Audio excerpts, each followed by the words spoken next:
Des tonnes de courriers dans votre boîte aux lettres en rentrant du travail ou de vacances? Il est maintenant possible de vous transférer votre courrier sur votre boîte mail avec le centre de transfert de courrier, que vous habitiez en France ou à l'étranger. Une fois les procédures effectuées, vos lettres nous seront réexpédiées et en fonction de la formule que vous avez choisie.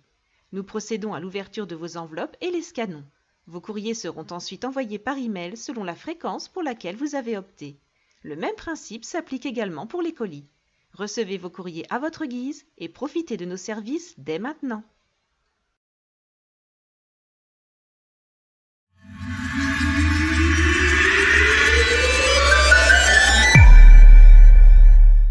Bonjour Delphine et bienvenue sur les ondes de lesfrançais.press. Bonjour Adeline. Alors aujourd'hui, je suis ravie de te recevoir. Je suis Adeline Verdier-Velten, fondatrice de The Musette, le média des expatpreneurs. Et aujourd'hui, on change de support. Avec lesfrançais.press, on part sur une interview vidéo, grande première. Alors Delphine, donc je suis ravie de faire cet exercice avec toi. Et alors, donc, tu vis à Amsterdam. Ouais. Je sais que tu as déjà vécu par le passé dans cette capitale, dans la capitale hollandaise. Mais tu es revenue. Alors, est-ce que tu peux nous raconter ta jolie histoire? Ouais, avec plaisir. Merci beaucoup de me recevoir. Donc, je m'appelle Delphine. J'ai grandi à Amsterdam puisque ma maman s'était mariée avec un Néerlandais dans les années 80. Et donc, j'ai eu la grande chance de grandir ici. Donc, j'étais dans une école Montessori et puis ce qui m'a permis d'apprendre le néerlandais sans vraiment perdre le fil de la scolarité puisque j'allais à mon rythme. En fait, j'avais des petits cours particuliers pour apprendre le néerlandais et voilà, donc c'était très chouette. Et puis ensuite, je suis rentrée en France vers 15 ans. J'ai fait mes études, j'ai eu mes enfants, j'ai travaillé. Et puis il y a 6 ans, il y a mon amoureux de quand j'étais petite en Hollande qui m'a cherché partout parce qu'il voulait savoir si j'étais heureuse. Et merci les réseaux sociaux, il m'a retrouvée par le biais d'amis en commun, parce que comme mon nom de famille c'est Petit, c'est assez commun, il a eu du mal à me retrouver. Et voilà, et on s'est retrouvés et ça a été un beau match. Et je me suis dit, bah, et si c'était ça finalement mon destin?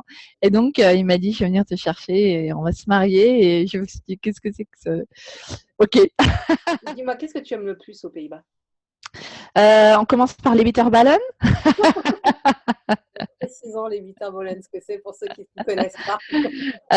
Alors que quand on décrit comme ça, c'est pas très agouti. J'ai un ami français qui dit c'est des rillettes panées. Euh, en fait, c'est une sorte de ragoût dans un enrobé de croustillant. C'est une spécialité néerlandaise et en général, l'essayer, c'est l'adopter. Et que tu aimes ça. Moi, j'aime bien, effectivement. Non, blague à part, j'aime beaucoup les Néerlandais. En fait, ce que j'aime surtout aux Pays-Bas, c'est que on est très indépendant et on est très, comment dire, responsabilisé, c'est-à-dire qu'on n'est pas infantilisé comme dans d'autres pays. Et j'aime évidemment les Néerlandais et j'aime euh, la façon disons, d'être de point. C'est-à-dire que au début, ça nous perturbe un peu, nous Français, mais au moins, on est fixé, on sait où on va, et si c'est bien, c'est bien, et si ça leur convient pas, eh ben, on le sait très rapidement. Je veux savoir si je te dis reconversion professionnelle, toi tu me dis.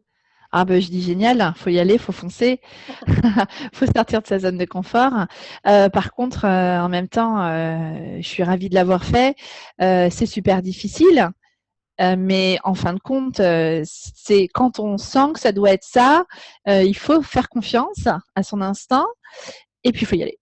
Ouais. Donc, je recommande à tout le monde de le faire parce que finalement, les risques ils sont relativement faibles. Ouais, ouais. Il faut, voilà, il faut juste bien penser son projet. Alors Mm. là, on y vient. Donc tu as un Ouais, projet totalement différent de ce que tu faisais avant. ouais, Alors, c'est ça, tu es Kramazorg, si je le c'est prononce ça. bien de manière Kramzor. Kramzorg. Ouais. Explique-nous en quoi ça consiste et pourquoi est-ce que c'est différent d'une doula ou d'une sage-femme, voilà, qu'on connaît Ouais, alors traditionnellement. Ouais. Alors en fait, la Kramzor, alors moi je m'occupe des bébés et des mamans après la naissance. Donc dans leur maison à domicile, j'assiste les sages-femmes lorsqu'il y a un accouchement à domicile. Euh, et ensuite, je reste pendant 8 à 10 jours avec la famille et je m'occupe de la maman, du bébé et du partenaire. C'est-à-dire que je m'occupe pas du partenaire. Évidemment, si c'est un papa ou une deuxième maman, je vais pas m'occuper d'eux physiquement comme je m'occupe de la maman, mais émotionnellement, il y a un réel soutien. Je leur apprends à devenir parents, hein, ensemble, à devenir une famille.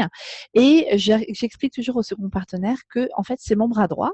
Et donc, je leur montre quand il y a un allaitement, par exemple, comment mettre le bébé au sein.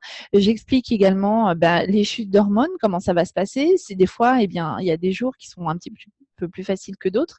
Et puis aussi, j'explique, je leur apprends à devenir parents. Donc, comment on change le pyjama, comment on met la couche, comment on prend la température, comment on observe son bébé, pourquoi le bébé pleure de cette façon, qu'est-ce que ça veut dire quand il pleure voilà, comme ça, comment soutenir son épouse, la nouvelle maman, dans ces moments qui sont des moments de vulnérabilité, de fragilité, et je leur apprends tout ça.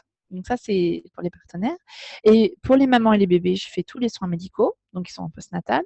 Donc, vérification de l'utérus, vérification des cicatrices, s'il y a des épisiotomies ou des césariennes, vérification de la poitrine, voir si la montée de lait se passe bien.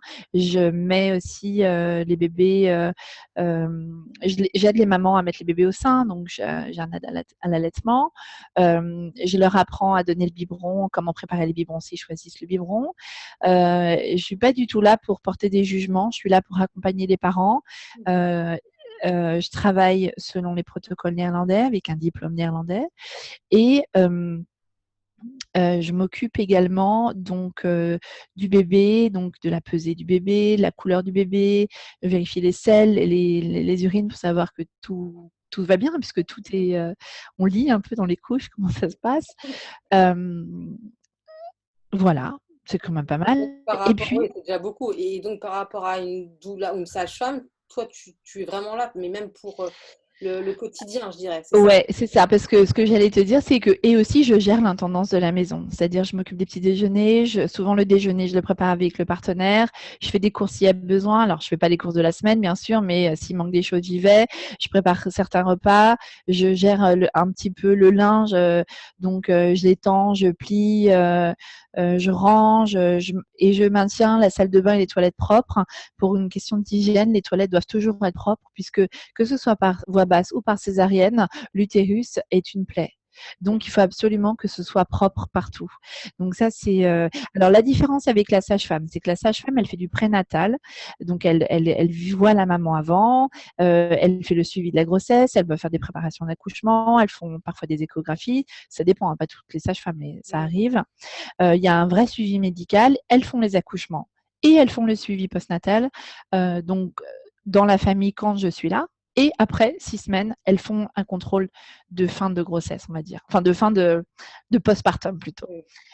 Et les doulas, elles sont plutôt en prénatal et elles sont plus dans la préparation à l'accouchement aussi, dans le yoga, méditation, mais elles font pas du tout de médical. Et il peut y avoir des doulas postnatales, ça existe aussi, mais elles ne font pas non plus le médical que moi je fais dans la famille. Et ce métier de Kramzorg existe nulle part ailleurs qu'aux Pays-Bas. C'est un métier néerlandais.